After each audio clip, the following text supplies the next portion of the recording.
Super Rugby AU week number 2, round number 2. Reds and the Rebels, Brumbies and the Tars. Now, when I look at these two games on paper, I worry we could be in for a couple of shellackings. Both the home teams should be pretty heavy favourites. Hopefully we get at least one kind of close contest. Last week the Reds gave the Waratahs an absolute hiding, and the Brumbies were pretty comfortable against the Force. The Force were probably better than the scoreline looked, but the Brumbies were never really in danger of losing that one. So yeah, I'm hoping we get a close game this week. The competition could certainly use some nice close games. We don't want to see floggings every week, but we'll see. I was impressed overall by the quality of the games, maybe not from the Tars, but the quality of the games overall for a first week I thought were actually pretty good.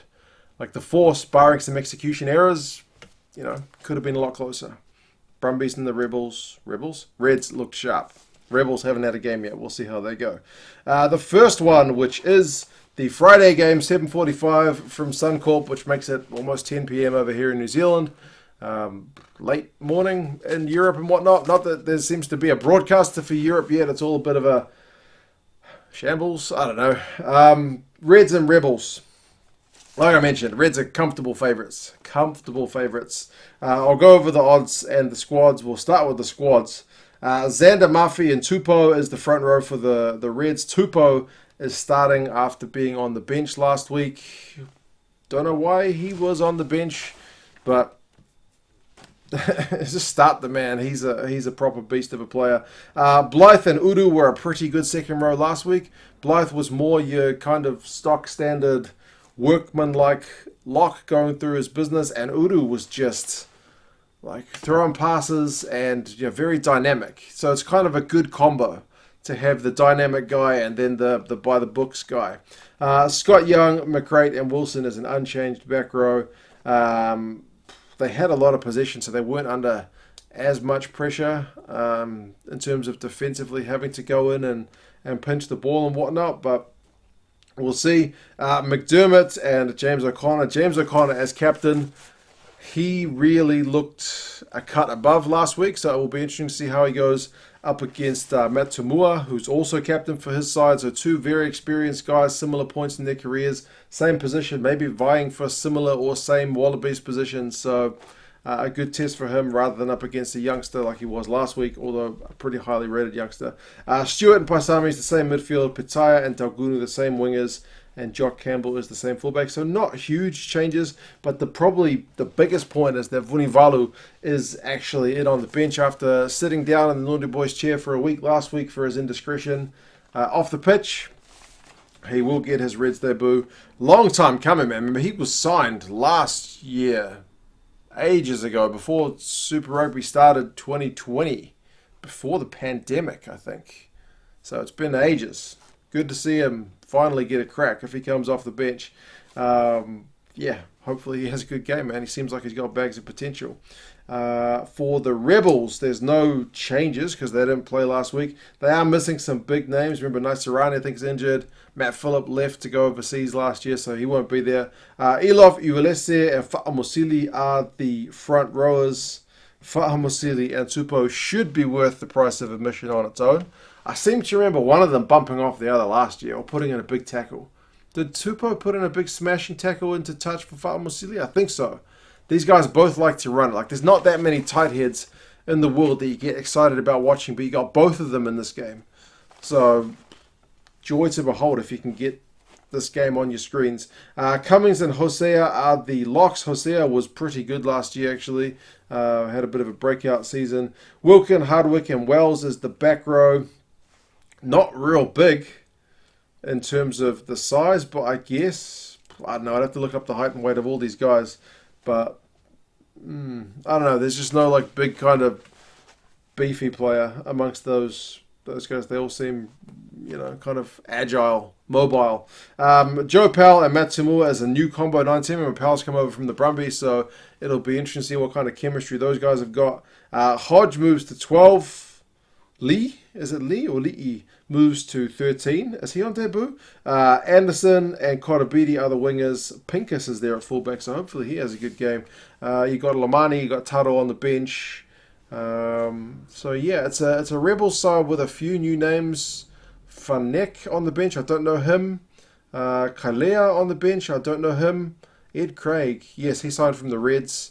But yeah, the Rebels are going to be up against it. That just seems to be true.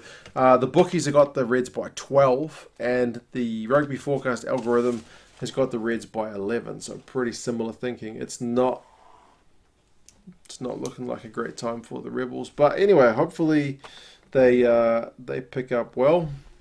We will see. Vessel sides tend to start well and then fall off the pace. We'll see. The next game is the Brumbies and the Waratahs. As I mentioned, it's not looking that peachy for the Waratahs after a 41-7 loss last week. They scored the first try, and then that was it. Remember, Jake Gordon's their captain. He got injured, and he was probably the liveliest looking Tars player alongside Tizano, who made a bucket load of tackles. Yeah. So Gordon's out, I think, for 2 months, which is, in terms of this competition, virtually the whole thing. Walton's also out injured. And remember, Parise is suspended after getting a red card. So it's seemingly gone from bad to worse for the Tars. For the Brumbies, minimal changes, man. Minimal changes. They brought in Lonergan, and Falaufaenga is out with a toe injury. Otherwise, it's the same squad that played last week. Slipper McInerney, Alalatoa, who's captain, Swain, Neville, Valtini, Brown, Samu, White, who ran the show pretty well, I thought, from number 9. Lolesio, is it Lolesio or Lolesio? I've heard him called both. Simone and Ikitau. That midfield was magic last week. Absolutely. So the Waratahs guys are going to need to be on proper form. And it's a changed midfield for them. Remember, Parise is out. So, yeah, those guys, one game in, look really good, really sharp. Muirhead, Hansen on the wings, and Tom Banks fullback. So, yeah, it's that same old Brumbies looking squad, except without Faenga, basically. I can't imagine they'll be any duller. They'll be very sharp, if that makes sense. For the Tars, still the same front row. Bell, Horton, and Harry Johnson Holmes. Hopefully they go well. Remember, the Brumbies scrum wasn't dominant last week, so maybe that's an area, and I'm sure the Red scrum's probably the best one in the competition, so if anything for the Tars, it gets slightly easier, if I can believe I'm saying that. Caird and Wetton are still the locks. Lockie Swinton comes back, so that is a bit of good news. He's back in the team. Tizano, like I mentioned, had a good game last week. Very good defensively. And Jack Dempsey is their number 8. Jack Grant has to start at 9 because there's no Gordon. Harrison's still there at 10, and as I mentioned, I rate him even if he was up against a very on-fire James O'Connor last week. Moeroa is the guy who comes in at 12. Newsom shifts to 13 to cover because they've had to change the midfield. He's captain. Nawani Wase comes up from the bench to cover that wing spot. Maddox had a pretty good game actually last week, despite that one kind of obstruction play. He's at 15. So Poreki's still on the bench. Faulkner's still on the bench. There's a few new names for me. Tristan Riley, Tane, Edmed. So we'll see how things go for the Tars, but they are predicted to get beaten by 15 by the bookies and 14 by the Rugby Forecast algorithm. So the algorithm is going 1 point closer than the bookies for both of these games. The second one is on the Saturday, so not a double header back-to-back one this week. It's one for Friday, one for Saturday. So with Super Rugby Aotearoa on, 1 game Friday, 1 game Saturday. AU on, 1 game Friday, 1 game Saturday. Assuming you have a broadcaster, happy days. As I mentioned, the quality of the games were good last week, apart from the Tars kind of getting...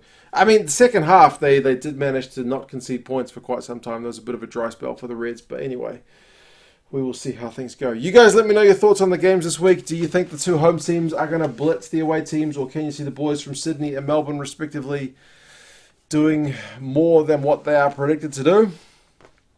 Anyway, you guys let me know your thoughts, and I will talk to you again soon. See you later.